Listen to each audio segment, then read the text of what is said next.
Hi, my name is Eddie Eniel, Hi, hello, I'm Anthony Gaita. and this is Filmmakers Review, a movie review podcast.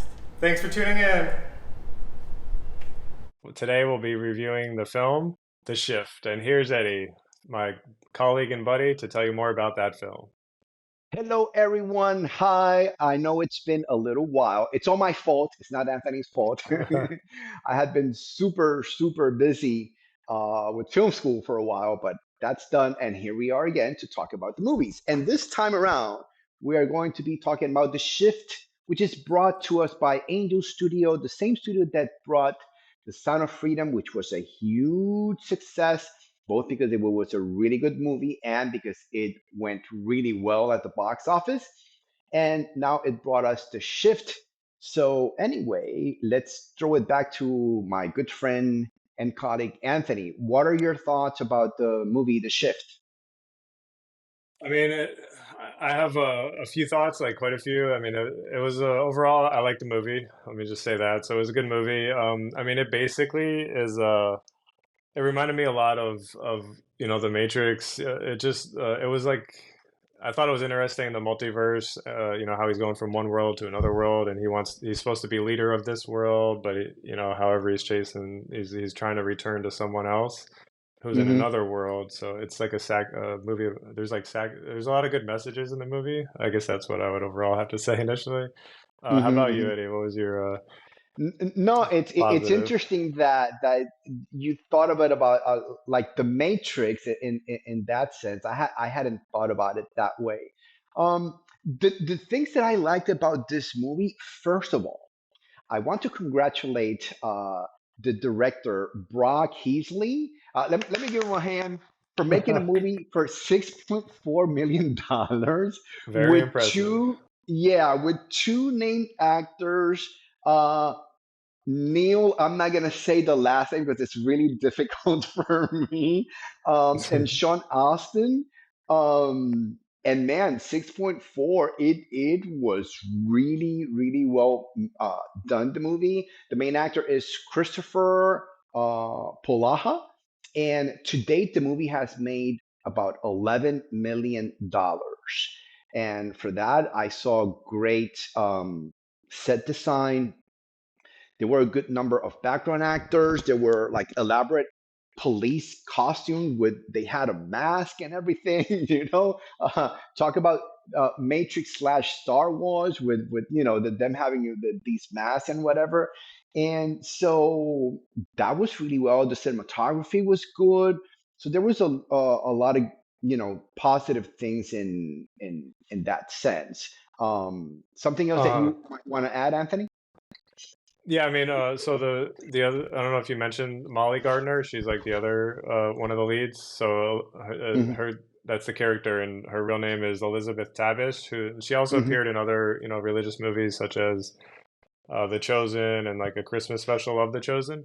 So Hmm. yeah, the acting was really good, like Eddie had touched on, and also the cinematography and the effects. It looked really cool. It looked like a much more expensive movie, and to make a movie like Yes, that for for under 10 sure. million is Yeah, yeah, yeah. very impressive.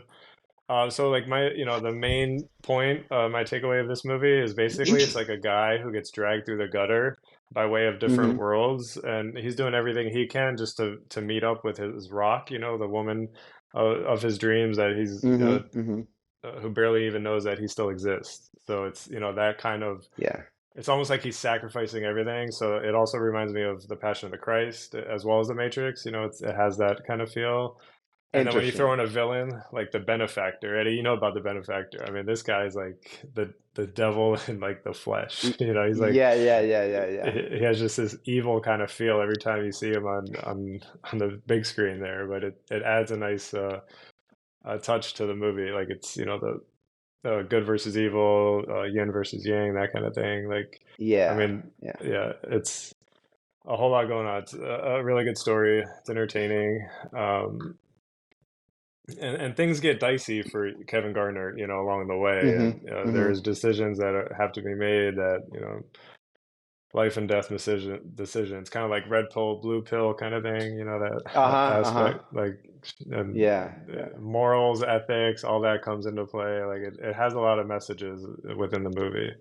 Mm-hmm, mm-hmm. Um, and So Eddie, I have to agree with you. Yeah, let me interject here with the uh, acting, specifically of Neil, which again, I'm not going to mention the last name because I don't want to get it wrong. But he played the benefactor slash the devil. He stole the show. It was a really powerful performance on his part, absolutely. specifically the part where they're in the restaurant, right? And he's first all like cool, and everything, and talking to the main character and whatnot. And then the main character starts Are you to praying? pray, and he starts to get like Well, upset that's a first. about that, and then that evil presence, like he did it so well. There was a particular line that he said, "There's nothing I won't do to you." Ever leave you alone. Ever. There is nothing that I won't do to you. That was like such a powerful line. The way the actor presented it was awesome. For sure, he really stole the show in this particular movie. Sean Austin's part was not that great. Not that he's not a great actor. It's just that the part was, I don't know, just a regular guy. And then it happens that he is actually kind of chubby right now. And then it happens that every time he was on the scene, he was eating a sandwich or eating something. You know what I mean?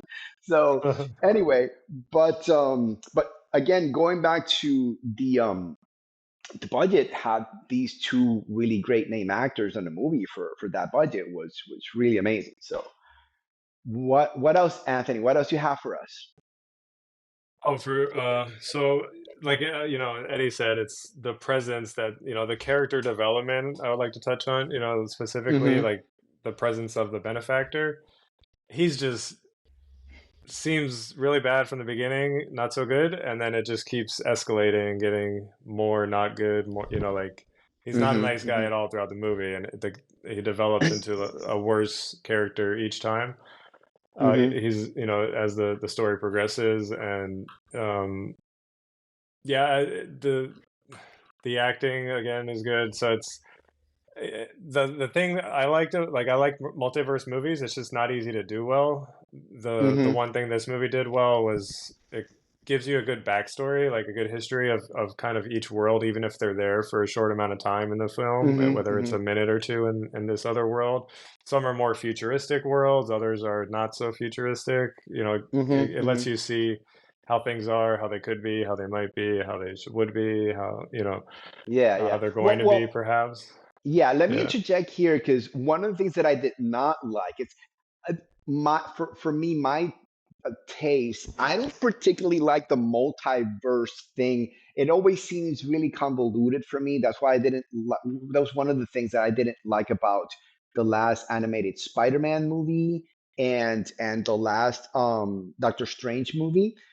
Uh, But I have to admit, some of the scenes where he's in one room, right, in one universe, and then he steps out the door and goes to another one, it was so well made. I have to say that. See, Again, like I don't.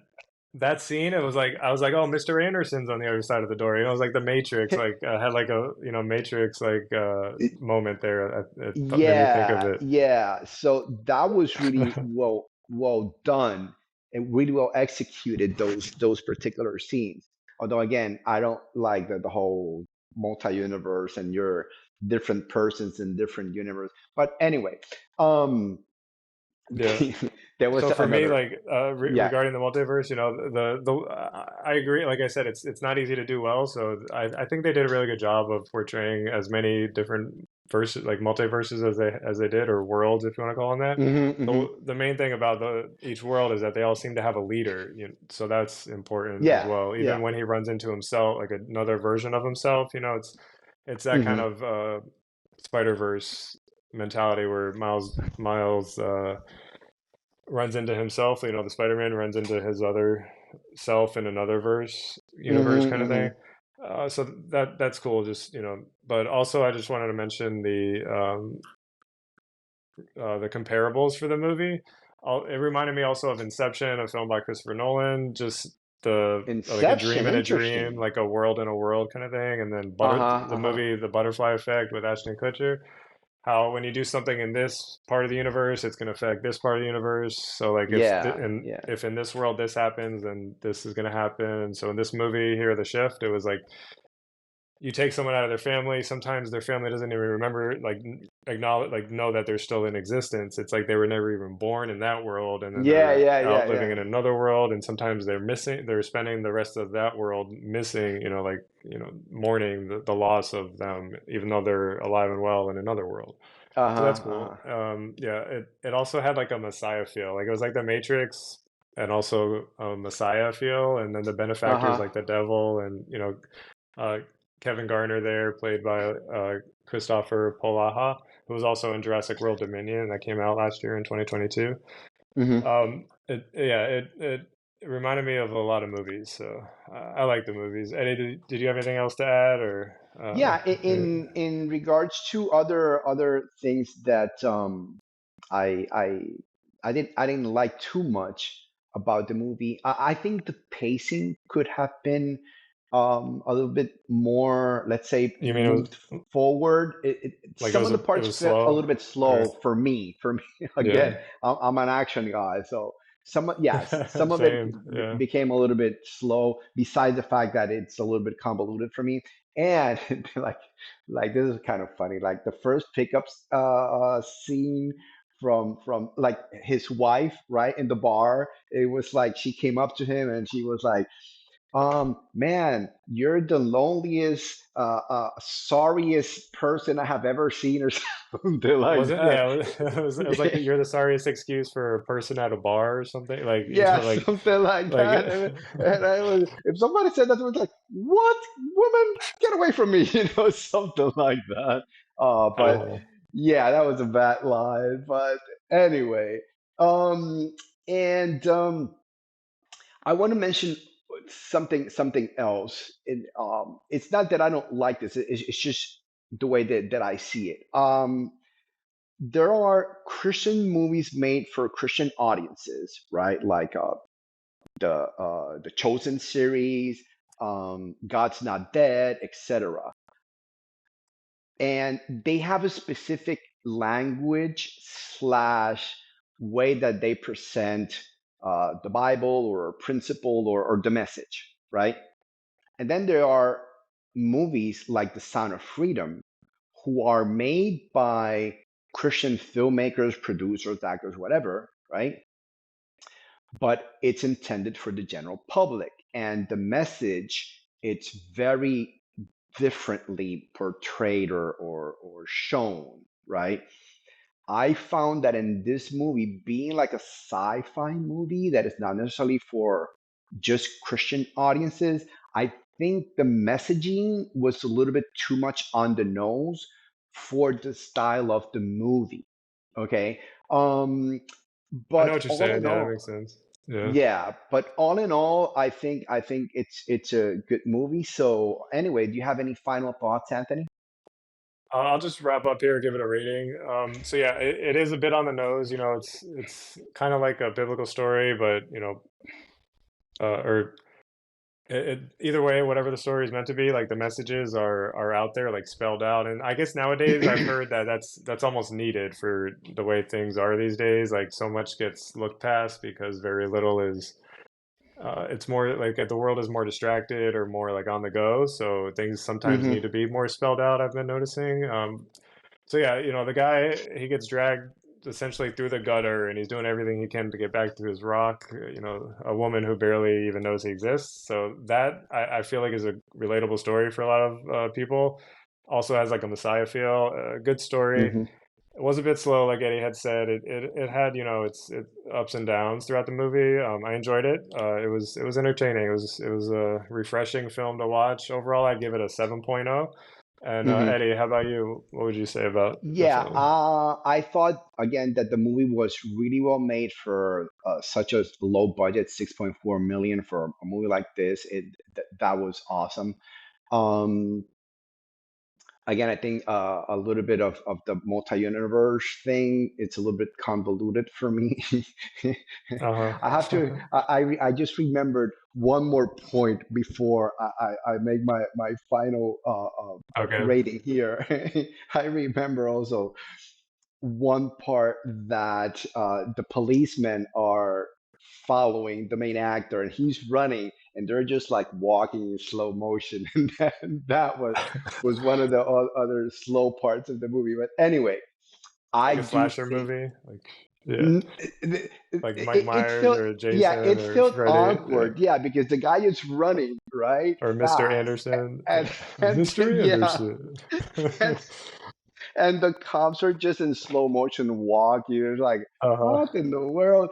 Anyway, with all that said, I want to congratulate again the director for making an awesome movie with a really low budget. And I think it is necessary for more independent filmmakers to make movies like these. Uh, all in all, it was a good message, it was a good movie.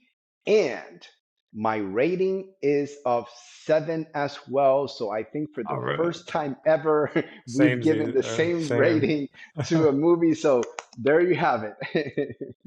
Very well done film. And yeah, stay tuned. There's a few more films scheduled to come out in 2024 from Angel Studios there. And please remember to check us out on YouTube there. You can like and subscribe. We got videos coming out, you know, every month or so, every few weeks. Uh, and thanks again for tuning in to another episode of Filmmakers Review. All right, everybody. Ciao.